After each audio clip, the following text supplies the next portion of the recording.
आज हमारे साथ कार्यक्रम में शामिल हो रहे हैं देश के सबसे पुराने और प्रतिष्ठित म्यूचुअल फंड यूटीआई एएमसी के head of equities Ajay Tyagi साहब। उनसे लंबे समय बाद मुलाकात हो रही है। मैं आपको उनका परिचय दे दूं। बाई क्वालिफिकेशन अजय त्यागी साहब सीएफए हैं और साथ ही आपने दिल्ली यूनिवर्सिटी से मास्टर्स की डिग्री ली है फाइनेंस में। साल 2000 से यूटीआई के साथ है, यानी कि 22 साल। तो पूरी यूटीआई म्यूचुअल फंड की इक्विटी रिसर्च का, ऑफशोर फंड्स और साथ ही भारत में जो ऑनशोर फंड्स हैं उन सब का जिम्मा त्यागी साहब के पास है। सर बहुत बहुत स्वागत है, धन्यवाद सर हमें समय देने के लिए, हमारे साथ जुड़ने के लिए। सबसे पहले बाज़ार पर ही एक आपसे राय लेना चाहता हूं, क्योंकि हम दुनिया भर के बाज़ारों के मुकाबले में बेहतर प्रदर्शन कर रहे हैं। शॉर्ट टर्म और लॉन्ग टर्म दोनों लिहाज से कैसे देखते हैं सर आप मार्केट के डायरेक्शन को? जी अनिल जी, धन्यवाद आपने शो पे बुलाने के लिए। देखिए, जहाँ तक लॉन्ग टर्म की बात है, आप बहुत तजुर्बा रखते हैं इस क्षेत्र के अंदर और मैं कह सकता हूँ लॉन्ग टर्म में आपने भी एक चीज़ महसूस की होगी कि जब तक हिंदुस्तान की अर्थव्यवस्था मजबूत है, जब तक हमारी ग्रोथ की दरें बेहतरीन हैं, जब तक हम हर 2-3 साल में एक-एक पड़ाव ऊपर बढ़ के एक फिफ्थ लार्जेस्ट, फोर्थ लार्जेस्ट और जिस तरह से कहा जा रहा है 2030 में हम थर्ड लार्जेस्ट इकोनॉमी के रूप में सामने आएँगे, तब तक मैं कहूँगा लॉन्ग टर्म के बारे में निवेशकों को ज़्यादा चिंता करने की ज़रूरत नहीं है। जैसा कि आपने बोला 22 साल पहले मैं इस क्षेत्र में आया था और उस समय हिंदुस्तान 15वीं या 16वीं इकोनॉमी थी इन टर्म्स ऑफ साइज़ और धीरे-धीरे बढ़-बढ़ के जिस तरह से हम बोलते हैं compounding is the 8th wonder of the world. हमारे ग्रोथ रेट की कंपाउंडिंग की बदौलत हम इस वक़्त 5वीं सबसे बड़ी अर्थव्यवस्था हैं और ये सिलसिला आगे भी जारी रहेगा। तो मैं समझता हूँ जहाँ तक लॉन्ग टर्म की बात है, निवेशकों को बहुत ज़्यादा सोचना नहीं चाहिए, क्या समय सही है, क्या समय गलत है। उन्हें एक मैं कहता हूँ अनुशासन के हिसाब से हर माह, हर तिमाह अपना कुछ न कुछ निवेश बाज़ारों में करते रहना चाहिए। जहाँ अरे तक शॉर्ट टर्म की बा जी, जी जी जहाँ सर। जहाँ तक शॉर्ट टर्म की बात आती है, देखिए इस वक़्त वैश्विक स्तर पे बहुत सारी चीज़ें चल रही हैं। युद्ध अपने आप में एक चिंता का विषय है। ख़ास करके मैं इस बात से चिंतित हूँ कि यूक्रेन वापस से मज़बूती की तरह युद्ध में बढ़ रहा है और ये कहीं न कहीं अगर रूस को कोने में धकेलेगा, तो कुछ न कुछ प्रतिक्रियाएँ रूस की तरफ से भी आएँगी। तो वो एक चिंता का विषय ज़रूर है। तेल की कीमत चिंता का विषय है, इन्फ्लेशन अपने आप में चिंता का विषय है। तो शॉर्ट टर्म में किस तरह से मार्केट बिहेव करेगा कहना बहुत मुश्किल है, लेकिन एक चीज़ मैं ज़रूर कहना चाहूँगा कि दोनों चीजें साथ में नहीं हो सकती। यानी कि अर्थव्यवस्था वैश्विक स्तर पे कमजोर होती नजर आ रही है, रिसेशन की तरफ हम बढ़ते नजर आ रहे हैं और साथ ही के साथ इन्फ्लेशन और कमोडिटी प्राइसेस भी हाई रहेंगे। ये दोनों चीजें ना कभी साथ में हुई हैं और इकोनॉमिक्स के हिसाब से भी दोनों साथ में नहीं चल सकती। जहां अर्थव्यवस्था कमजोर होगी, कमोडिटी प्राइसेस को नीचे आना ही पड़ेगा। जैसे कि आपने हाल-फिलहाल में कुछ स्टील प्राइसेस में कमजोरी देखी, इवन क्रूड प्राइसेस में कमजोरी देखी। तो कहीं न कहीं मुझे लगता है अगले 3-6 महीनों में इन्फ्लेशन भी कमज़ोर नज़र आएगा और उसके चलते जो एक भय का माहौल है इंटरेस्ट रेट्स को लेके, वो कहीं न कहीं भय भी कम होगा। तो मैं समझता हूँ 3 से 6 महीने ज़रूर वोलेटाइल रहेगा, बट उसके बाद मुझे लगता है कहीं न कहीं ये जितने फैक्टर्स हैं, अपने आप थोड़े से ढीले पड़ेंगे और इन्वेस्टर्स को थोड़ा और कॉन्फिडेंस में। ओके, बिल्कुल ठीक बात है। तो कच्चा तेल नरम जो हो रहा है उससे फ़ायदा मिलेगा और हमारी अर्थव्यवस्था तो कंपैरेटिवली मजबूत है। तो शॉर्ट टर्म में भी ठीक है और लॉन्ग टर्म में तो अच्छे हैं ही। त्यागी साहब चूँकि खुद 22 साल से फंड मैनेजमेंट। सर आप बोल रहे कि 22 साल से आप, जब से आपने 2000 में शुरू किया तब से यूटीआई में ही है? जी, जभी से यूटीआई वाह में। क्या बात है, बड़ी बात है इतना लंबे समय तक एक पारी खेलना।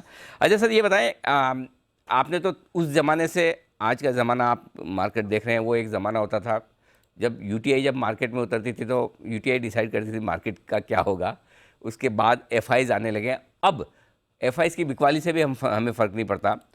तो ये पिछले कुछ महीनों में जो एफआईज की बिकवाली हो रही है, जहाँ सामने आप जैसे म्यूचुअल फंड और हमारे घरेलू निवेशक डटे हुए हैं, तो क्या आगे ट्रेंड देख रहे हैं इसमें? क्या भारतीय बाजार हमारे म्यूचुअल फंड्स और हमारे निवेशकों के दम पर चलेंगे और उस लिहाज से एफआईज की बिकवाली से बहुत ज़्यादा डरने घबराने की ज़रूरत नहीं? बिल्कुल, मैं सहमत हूँ जो आपने अभी कहा, लेकिन इससे पहले कि मैं एक डायरेक्ट उत्तर दूँ इस सवाल का, मैं ये ज़रूर कहना चाहूँगा, देखिए हमारी इकोनॉमी जो है वो एक ग्रोथ इकोनॉमी है। हाई ग्रोथ इकोनॉमी को हमेशा निवेश की ज़रूरत पड़ती है, क्योंकि जब आपके सामने ग्रोथ के बहुत अवसर हैं, तो कहीं न कहीं आपको पूँजी भी उन क्षेत्रों में लगानी पड़ेगी। तो मैं ये बात बिल्कुल रखना चाहूँगा कि हिंदुस्तान को अगले 10-20 सालों के लिए विदेशी निवेशकों की ज़रूरत है, भले ही वो एफआईआई के रूप में आएँ या फॉरेन डायरेक्ट इन्वेस्टर्स के रूप में आएँ, तो हमें उनकी निवेश की बहुत ज़रूरत है, क्योंकि हम ये अपने ग्रोथ की जो दरें हैं, इनको मजबूत ही रखना चाहते हैं। अब दूसरा जो आपका अहम प्रश्न था, दूसरा पहलू इस विषय का ये भी है कि क्या हमारे घरेलू निवेशक जो हैं, वो खुद ब खुद सक्षम हुए हैं बाज़ारों को एक हौसला देने के लिए, बाज़ारों के अंदर एक अच्छा निवेश बनाने के लिए? तो मैं कहूँगा जो पूरी मेहनत करी है मीडिया में इक्विटीज़ एज़ अ कल्चर को आगे बढ़ावा देने की, म्यूचुअल फंड्स ने जो पहल करी है पिछले 20 सालों में, हमारे रेगुलेटर्स ने जो पहल करी है, उसके चलते एक टिपिकल हाउसहोल्ड का जो निवेश इक्विटी की तरफ बढ़ा है पिछले 20 सालों में, ये सब उसी का नतीजा है। लेकिन अभी भी अगर आप कंपैरिज़न करें हिंदुस्तान के हाउसहोल्ड्स जो इक्विटी में निवेश करते हैं अ, और जो विकसित देशों के हाउसहोल्ड्स जो इक्विटी में निवेश करते हैं, तो कहीं न कहीं हम अभी भी बहुत पीछे हैं और इसलिए ये सिलसिला मुझे लगता है अगले 10-20 सालों तक इसी तरह आगे कायम रहेगा और हमारा पार्टिसिपेशन घरेलू निवेशकों का और घरेलू संस्थाओं का पार्टिसिपेशन इक्विटी मार्केट के अंदर आपको बढ़ता ही नज़र आएगा।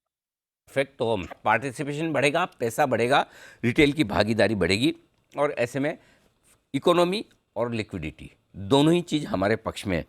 सर बताएं फिर निवेश के मौके आप कहाँ देखते हैं? कौन से सेक्टर्स, कौन सी थीम्स आपको पसंद है इस वक्त? जी। ये बहुत अच्छा सवाल है अनिल जी, क्योंकि मूल रूप से यही हम सुबह से शाम तक चयन करते हैं कि कहाँ पे निवेशकों का पैसा लगाना चाहिए, कौन से ऐसे क्षेत्र हैं, कौन से ऐसे व्यवसाय हैं, जिनके साथ अगर हम बने रहें तो फिर हमको वो वेल्थ क्रिएट करके देंगे। मैं समझता हूँ अगर आप हिंदुस्तान की अर्थव्यवस्था को एक तरीके से समझें, तो हम कंजम्पशन ड्रिवन इकोनॉमी है। और कंजम्पशन के बहुत पहलू रह सकते हैं। कंजम्पशन किसी स्टेपल्स में भी हो सकती है, जैसे कि टूथपेस्ट हुआ या तेल हुआ या फिर साबुन हुई, शैम्पू हुआ। कंजम्पशन ड्यूरेबल्स के माध्यम से भी हो सकती है कि जैसे आप हाउस होल्ड अप्लायंसेस खरीदते हैं, टीवी, रेफ्रिजरेटर्स या फिर आप गाड़ी खरीदते हैं। और कंजम्पशन सर्विसेज के माध्यम से भी हो सकती है, जैसे हमारे रेस्टोरेंट्स हो गए। तो मुझे लगता है कि क्योंकि हमारी अर्थव्यवस्था कहीं न कहीं कंजम्पशन से ही ज़्यादा ड्रिवन है, तो कंजम्पशन रिलेटेड बिज़नेसेस को ही हमें आइडेंटिफ़ाई करना है। वो बिज़नेसेस जिनके अंदर एक एक तरह से आप कह सकते हैं जो जो कंज़्यूमर को अपनी तरफ खींच पाते हैं, प्राइसिंग अपनी मज़बूत रख पाते हैं, उस प्राइसिंग के चलते अपनी मार्जिन्स को मेंटेन कर पाते हैं और इन सब के चलते अच्छा मुनाफ़ा कमा पाते हैं। ऐसे व्यवसाय हमें ढूँढने हैं। तो कंजम्पशन रिलेटेड सेक्टर्स, स्टेपल्स हो, चाहे वो कंज्यूमर ड्यूरेबल हो, चाहे वो कंज्यूमर सर्विसेज हो, बैंकिंग कहीं न कहीं अगर आप बहुत गौर से देखें तो वो भी कंजम्पशन को सपोर्ट कर रहा है। आप मकान खरीदने जाते हैं जो आपके मैं कह सकता हूँ कि किसी भी हाउसहोल्ड के लिए एक सबसे बड़ा एक डिसीजन रहता है, तो वो भी एक बैंक फाइनेंस करता है। आप गाड़ी खरीदने जाते हैं, वो भी बैंक फाइनेंस करता है। अगर आप एक एलईडी टीवी खरीदने जाते हैं, वो भी आपको बैंक या एनबीएफसी फाइनेंस करते हैं। तो कहीं न कहीं बैंकिंग क्षेत्र भी कंजम्पशन को सपोर्ट कर रहा है, कंजम्पशन को फाइनेंस कर रहा है। तीसरा क्षेत्र जो मैं आपके सामने रखना चाहूँगा वो है हेल्थ केयर। ज़रूर पिछले 2-3 सालों में उस क्षेत्र ने इतना अच्छा ना किया हो, लेकिन अ, अगर आप देखें जिस तरह से विकसित देशों के अंदर ट्रेंड्स देखे गए हैं, जैसे-जैसे निजी आय बढ़ती हैं, डिस्पोजेबल इनकम बढ़ती हैं, हाउसहोल्ड्स अपनी सेहत और अपने मेडिकल नीड्स के ऊपर भी अच्छा खासा स्पेंड करने की क्षमता रखते हैं। और मैं समझता हूँ ये हेल्थ केयर ट्रेंड हिंदुस्तान में अगले 10-20 साल भी अच्छे मजबूत रहेंगे। जी।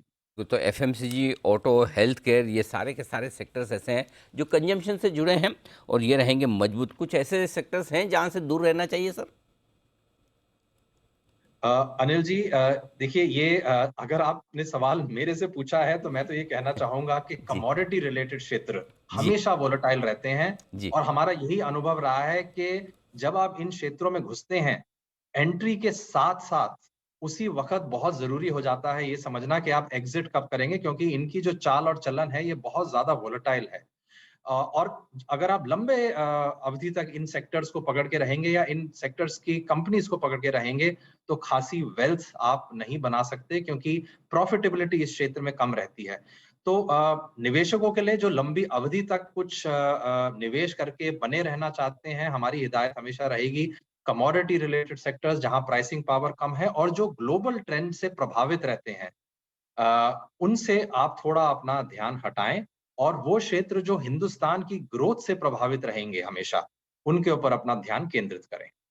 ओके, बिल्कुल ठीक बात है। तो हिंदुस्तान पर फोकस करें, हमारी अर्थव्यवस्था, हमारे अर्थव्यवस्था से जुड़े सेक्टर्स और उनसे जुड़ी बेहतरीन काम करने वाली कंपनियों पर फोकस करें, या फिर फोकस करें बेहतरीन म्यूचुअल फंड्स पर, यूटीआई जैसे, और जो फंड मैनेजर हैं त्यागी साहब, वेटरी सुब्रमण्यम साहब, वहाँ पर आप पैसा लगाएं, उन्हें मैनेज करने दें। बहुत बहुत धन्यवाद सर, हमें समय देने के लिए और हमारे साथ जुड़ने के लिए। Thank you Ajay sir. धन्यवाद, धन्यवाद अनिल जी। धन्यवाद।